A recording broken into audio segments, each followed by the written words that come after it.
Hey Crock Posse, Aunt Lou here, and today we are going to be making my favorite meatloaf, the Crock Pot Cheddar Meatloaf. I will have it a whole lot of fun. Holy moly.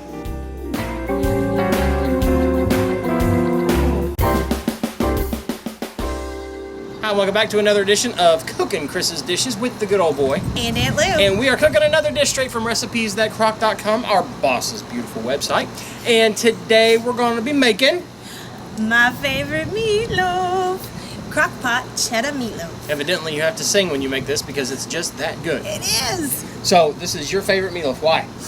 Because we've got 4 billion different meatloafs on the site, and every one of them is good, but why this one? This one just is, it's different, and usually I'm very big about, from what I had when I was a kid, but it's got cheese in it, it's sweet, and it's just yummy. So it's sweet and cheesy. Mm-hmm. Oh, it's just like me. You. Mm-hmm. All right, so what you're going to need for your meatloaf, and we're just going to go down the line straight from, I started to say straight from the Bible, but you know. Oh, wow. Well, you know, the scriptures according to Cris, and that is going to be. Hey, wait, that's my recipe. Now this, the scriptures according to Lou. Oh. It's the Old Testament. Now this recipe that we're going to make, we're actually going to make for our family, which is a family of 9 right now, as we're down in Florida on a little vacation together. So we got double. Even though we're on vacation, Cris is making us work and. Can you believe it? And cook food, really good food. Can you believe that? So. What I'm going to tell y'all is what's on the blog. We're going to double it. So I'm going to tell you what's on the blog, and we're going to make Lou do a little quick math because she's going to double the recipe. So what you need, according to Aunt Lou on the interwebs, is 3/4 cup of milk. There's 1 3/4 cup. Oh my gosh. You could have just said, it's a cup and a half. And you also 2 need 3/4 cup. 1 egg, in this case. 2. See, she figured that one out pretty quick. Because that's 1 smart. egg. Now I can't read this for you and then also camera, but just know that she's putting eggs in a bowl with milk. But I will show you her mixing it up though, because you know it's always fun to watch Aunt Lou get her hands dirty. 1 teaspoon of salt. 2. She's I'm getting so good. smart. She's so good. At least she's not going 1 teaspoon of salt. Let's see. You also want 1 cup of shredded sharp cheddar cheese. Now that's one of my favorite things that's got me happy about this recipe because I love sharp cheddar cheese. Lucky for me, it comes in a bag. The bag did the math for you. Of 2 cups. All right, and then you want 1/2 cup of quick cooking oats that have been uncooked. You can't uncook oats. Well, it says quick oats uncooked. So just don't cook them. Yeah. Well, you're gonna cook them when you put them in there. Oops. But think like your regular Quaker oats or and whatever your old that was fashioned a 1/2 cup, right? That is 1/2 cup of quick cooking oats, so 1 cup. And then you want 1/2 cup of dried onion. So in our case, a cup of dried onion. Hopefully we have enough. It looks like you're gonna have just maybe you. Oh my goodness! Well, we love onion around here. Good thing. It looks like they got some moisture in mine. Yeah. Okay. All right, so a cup of that, and then you want 2 pounds. Or I'm sorry, 1 pound. Wait. I'm not supposed to be putting all this together just yet. What am I?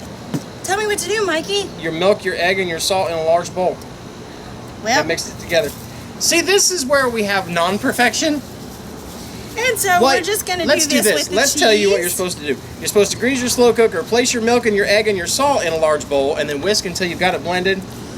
If you follow along with us, it's still going to get mixed up. It's going to be okay. But then once you get that all done, you want to add your cheese. Oh, we'll get done. Your quick cooking oats.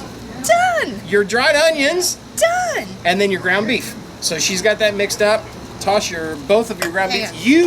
If you're going to make one single thing of this, it's 1 pound of ground beef. We're going to add 2 because we got a big family to feed tonight. So there's a 1 pound. Hang on, I'm going to switch to the mix and chop from the list. Yeah, we're going to use the mix and chop for this. It's a lot easier. There's 1. And a 2 pounds of freshly ground cow. Now you want to mix all of that together until you get it well blended. So she's going to start with her mix and chop, and I bet she goes over to her hands real quick. Yeah, that'll break up the beef real good. Yeah. You want to see how fast you can do this? Watch this.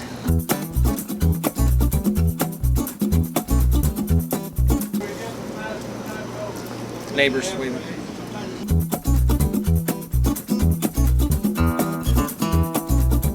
And I had to switch hands because I got my camera. But this is what it looks like when it's done. You get it all mixed up.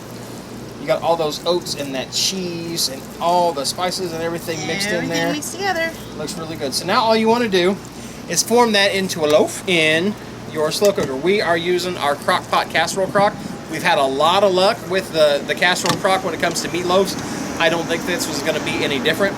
And again, depending on the crock that you have, all slow cookers cook different. You've heard me preach that 1,000 times. And our casserole crock is definitely one of those that about halfway through, we're probably going to rotate it because it seems to cook hotter on one side than the other. And you don't want to burn your meatloaf. That's just not good. So Aunt Lou's got her all set in there just like that. Just, why are you putting a divvy down the middle? Because that's what you do with meatloaf. You put a divvy down the middle on the meatloaf? I always do. Here's what Aunt Lou did. See? Well, I have to hit record first. She just did that. Because that's what Mom always did. Because Mama always did that. I thought there was a technical reason why. And now you want to, I tell you what I want to do is oh, you're making me do the hard math. I want a half a cup of brown sugar. That's hard math? No, but I got to double it, so that's a cup of brown sugar. Make sure it's packed. Is it going on a trip? Yep. Because you don't want to skimp on the brown sugar. No. Brown sugar is amazing. Amazing. And I've never had it on top of meatloaf, so don't worry, I won't be skipping because I love brown sugar. Because it's amazing. Of course, I'm getting it all over the table. Ow. Oh my goodness, Yeah. yes you did. That's okay. Good thing I cleaned that tablecloth off. Yep. So I can use some of the brown sugar I dumped out. So a cup of brown sugar. No, this is going to be the hard math. You want, for the original recipe, you want 2/3 cup of ketchup. That's hard math? No, it's when you double it, which is 1 1/3. 1 1/3 cup. Oh my goodness. So I was a Spanish major in college. Ole! So it, I was wondering, why don't you probably just easier take if I the do lid that. off? There's 1 cup. Oh, that bowl may not be big enough. Oh, it'll fit. What's the worst that could happen? I'd have another mess to clean up later. Right. And then 1/3 on top of that. For y'all, it's going to be 2/3 cup, or if you want to make it as big as we are, first off, you have to turn your... There it is, 2/3. No, 1 1/3. Oh my goodness. Okay, we're good. Lord have mercy. Good thing there was a squirt going on there. I almost had too much ketchup. Alright, so now all you want to do is mix this together. Very carefully if your Yeah. bowl's as small as ours. Yeah, probably should have used a bigger Careful. bowl than a soup bowl. Guess what, y'all? You live, you learn, and sometimes you just have to use what you got. You just gotta go with it. Oh, careful, careful, careful. Mercy. Yeah, I'm going to have to clean this tablecloth before we A lot. show the final product, because wow. But I just want to get that mixed up real good until all that brown sugar has dissolved. And you can tell where it's dissolved in because it makes it dark. Mm-hmm. It's so yummy. Brown sugar, ketchup. Sugar. Oh, yeah. Oh, dude. Right? That with all that cheese was going to taste so good. I know. And then you just want to take this and pour it over the top. And again, now I got to do this because her hands are dirty. I don't want her touching my camera, and I can't touch the camera. So trust me. Here's what I'm doing. I'm taking this, pouring it on that, just evenly over the top. Make sure you get it all over.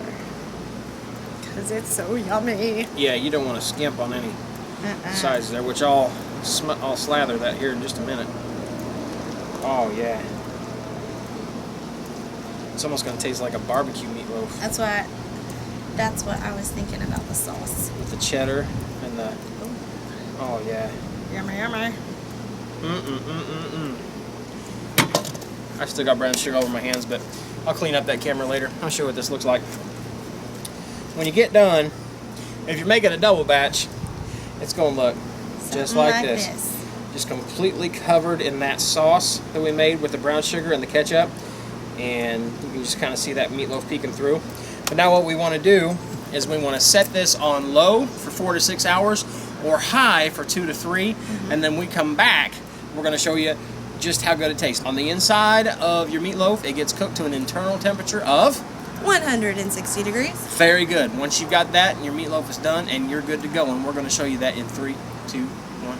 And we are back. It has been about 3 hours, and let me tell you right now, there's some excitement of brewing, especially from this guy right here, because this meatloaf smells absolutely amazing. Check that out.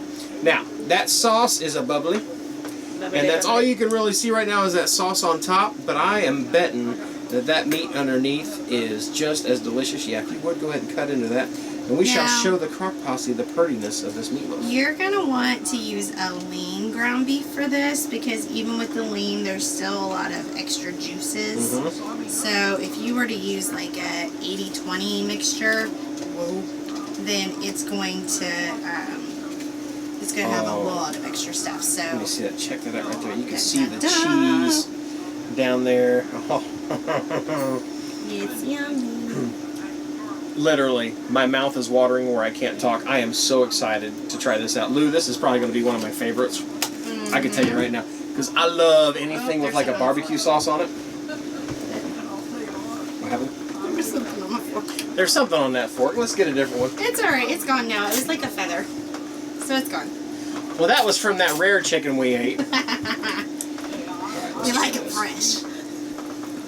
We don't advocate eating raw chicken. No. So, alright. I know you like it.